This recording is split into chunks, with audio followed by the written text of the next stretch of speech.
Android versus iOS. The final battle. And the copyright crackdown is coming. But will it work?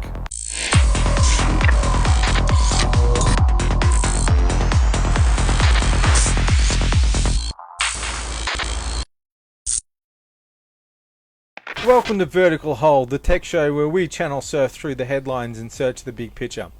I'm Adam Turner, and I'm here with a man who's always fully charged, Alex Kidman. Alex, what's been happening in tech? LG's announced pricing for its budget line, LG G-Pad 10.1. At $399, it presents itself as a budget alternative until you realise that the US list price for the exact same tablet is $250. That's one heck of a whack with the Australia tax stick you've hit us there with LG. Facebook is preparing to finally disable messaging in its iPhone and Android apps, forcing those users to install the separate Facebook messaging app. Users of other apps and the website seem safe for now, but in the long term it looks like this migration will extend to other devices. Telstra's announced that it's going to decommission its 2G mobile network by the end of 2016. It comes as it also announces a raft of 700 MHz network trials across the country. Bad news if you're still stuck on that old Nokia candy bar, although apparently Christmas Island is exempt from the 2G shutoff, so you know where to move to at least. Microsoft and Intel are going down the Raspberry Pi path, backing the $300 Sharks Cove PC on a board aimed at hobbyists. Designed to run Windows or Android, the board features an Intel Atom processor, onboard storage, a micro SD card slot, a HDMI port, and several other expansion ports. So Alex, the smartphone market is maturing, but the war of words continues. Is it time for a ceasefire here? Look, I really wish it was. I've got to be honest here. I'm tired of the Android iOS wars because the Android iOS wars themselves are tired and increasingly stupid. Really, really quite stupid. I mean, look, I'm holding here an iPhone, I'm holding here an Android phone. I like both of them. I like both of them for different burn him at reasons. the stake. He's a witch. He's a witch. If I had a third arm, I might even be holding up a Windows phone as well. I think there's actually admirable things across multiple platforms, and all of this kind of fanboyish, oh, but Android's so much freer and more open, oh, but Apple's so much better. It's so increasingly irrelevant because we're talking about products that are actually mature. We're talking about mature markets with mature apps. And yes, there are individual circumstances where you can say, well, okay, the app approach for this particular thing is a little bit better, or maybe the camera there is a little bit better. Maybe you like a bigger screen size, or you don't like a bigger screen size. And that suits an individual. But these ongoing, and especially kind of fan-led arguments, they just leave me exhausted. Yeah, firstly, you're a heretic. Secondly, I think I agree with you. I'm a bit over it. I think we've got to the point where, at least with iOS and Android, they will do pretty much whatever you want. And it's not a question of one is better than the other. It's a question that they're different. And most people wouldn't have too much trouble migrating from one to the other unless they were reliant on a very specific Apple service or a very specific Android service. It's a little bit different with Windows Mobile. They will tell you, oh, we've got everything we need, but to be honest, there's still stuff missing. I mean, they only just got the Fitbit app, they only just got the Uber app, so you need to go into Windows Phone with your eyes open that there might be some things you're missing out on. Yeah, absolutely. I mean, look, I like Windows Phone as a platform. So do I. I've got a Lumia 930 right now, and I really like it. And there's again, there are things that are admirable about it, but I agree. In some ways, Windows Phone is the one area where I think, yeah, look, there is still catch-up work to do, and yes, I'm sure that there are some people frothing at the mouth for me daring to put forward that particular piece of heresy. But equally, I think there are some people who would just say, yeah, look, we recognise that, that this is the case, but things are improving, and things are improving there. And I think so much of this ends up just coming down to a lot of personal preference. Again, yes, you can point out little individual things and that may suit a usage case or not suit a usage case. I tend to steer people on the tablet space towards iPad because I think in tablets they've still got a little bit of a margin, but not much. And there are certainly some things Android does a little better there as well. But in the smartphone space, it's, get yourself a nice big screen phone, yeah, you buy an Android. If you want a small, powerful phone, that's a market that Android's largely left alone, and frankly, that's where Apple's really shining at the moment. Yeah. It has got to the point where it's almost like a tribal thing. I hate them and they hate me, and we're just going to argue forever. But it's also amazing how they're all such apologists for their own platform. Everything that's a weakness is, oh, you don't need that anyway. If you need that feature, you're an idiot. And I mean, the Apple people pretty much invented that approach. It's the best free marketing you can get. Yeah. I got sick of getting that from the Apple people. And the Android people have been a lot more humble about it because they know what it was like to be the underdog. And they've now reached the point where they're almost on par with iPhone. People. No, but not all of them. But you're not being treated so much as a second-class citizen if you're on Android. Most services will aim to have their Android app not too far behind their iOS app, if not at the same time. The Windows Phone people are now in the position that the Android people were in a couple of years ago. But it does depend on how you approach it. And one of the things I noticed is that the Android people were a little bit more humble, polite about it. They could find it. They knew that they were the underdogs, but they knew that they would get there eventually.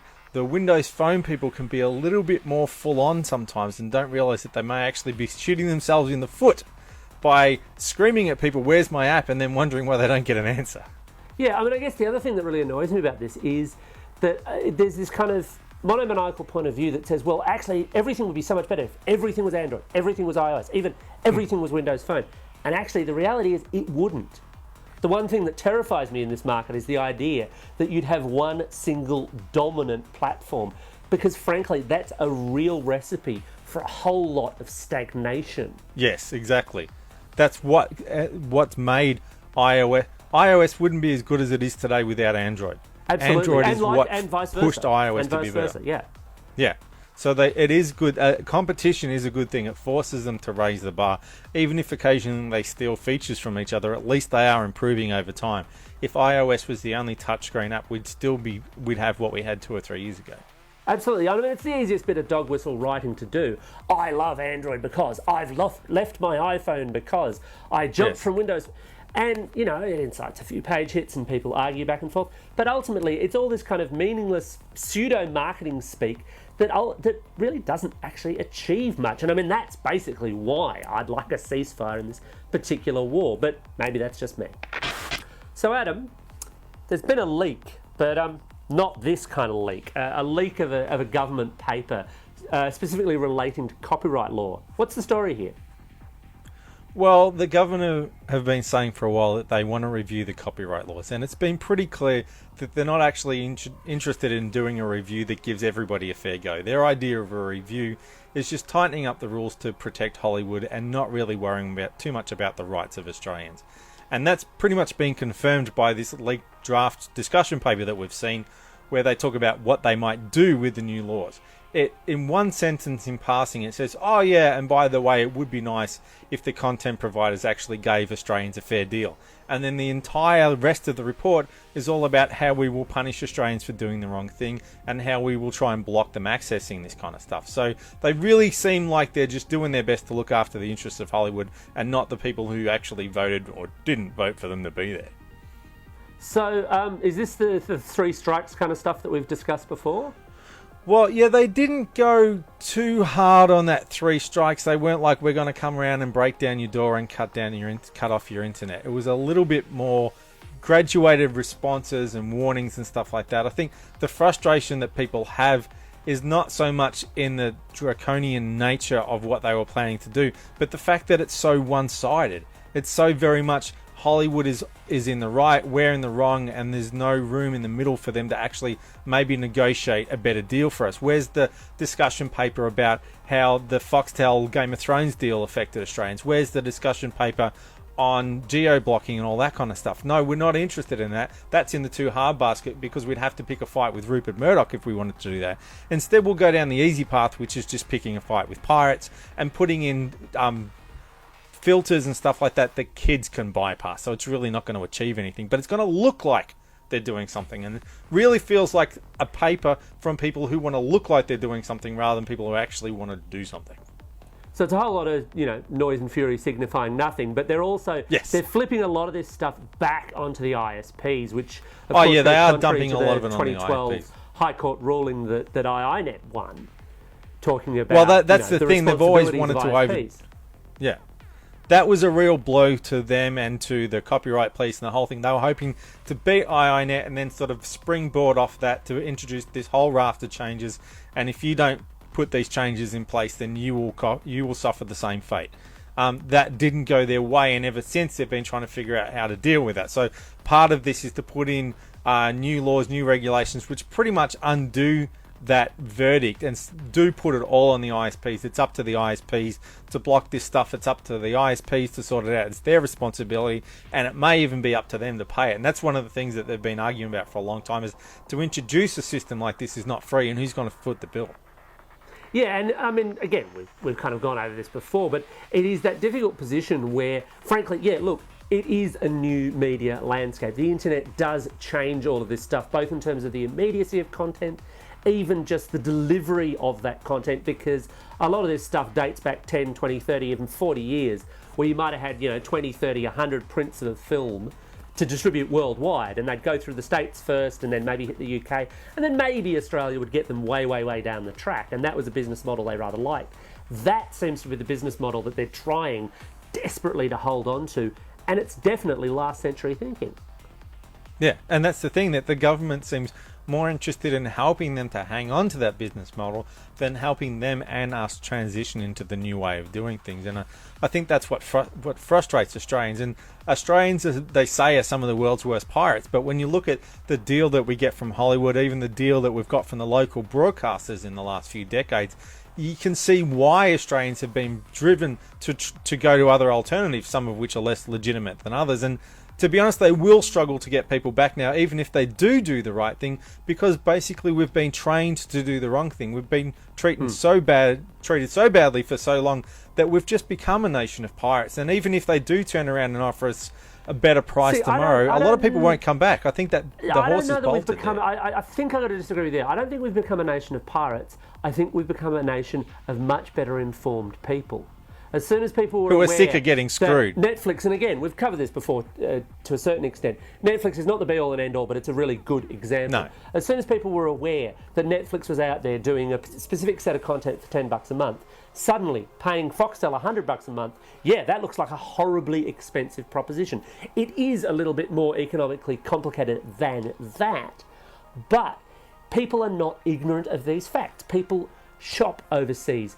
People want content from overseas and don't really understand why they can't or shouldn't be allowed to have it. And I mean, within a big business context, a lot of these Hollywood movies will outsource their special effects to teams across the planet, including here in Australia, or at least they used to, because they can do it for the lowest possible cost. If big business can chase stuff at a global level, the whole globalization thing, then why the heck shouldn't consumers do exactly the same thing? But yeah, I think what you said about Netflix is a good example, tying into what I said, is that we now have quick flicks here, which can almost stand toe-to-toe with Netflix in terms of price and content. But we've been trained for so long that, what you get from America is better, that a lot of people don't give quick flicks a fair go when they might find that it suits their needs, because we've just been treated so badly for so long that we figure, Netflix must be better. If something we have to sneak into is going to be better than anything they would legally give us here. Yeah, look, it's definitely a problem, and it's not a problem with an easy, evident solution behind it. No. But having a one-sided paper like this is just, I'm not surprised in a sense, the Liberal Party being interested in big business. I mean, wow, who saw that coming? Yeah, who would have thunk it, yeah. But I know, I'm not surprised to a certain extent, but I think it's a disappointing response from a government that is meant to govern for the entire people, not just the interests of that big business. No, and there are other things you can tie into this, like the TPP trade agreement and a few other things, where it's clear that every chance they get, they side with big business and they side with foreign governments rather than siding with Australian citizens. And it's very frustrating, and it's sort of, you can understand when people are put in that position where they go, you've treated us badly for decades, we don't have to put up with that anymore. Instead of trying to fix the problem, you're now finding ways to force us to put up with it. So it is kind of a backwards thinking, and they're never going to solve this problem unless there is some kind of token effort on the content provider's part to say, yes, we share some of the blame for this. We did help create the situation that we currently have. Now we're trying to fix it. Until they can at least utter that phrase, yes, we are part of the problem, we're not going to have a solution. So that about wraps it up for another episode of Vertical Hold, and I'm off to sit back on the couch and watch another movie on Netflix. You mean Quick Flicks, right? Right? Yeah, I mean Quick Flicks.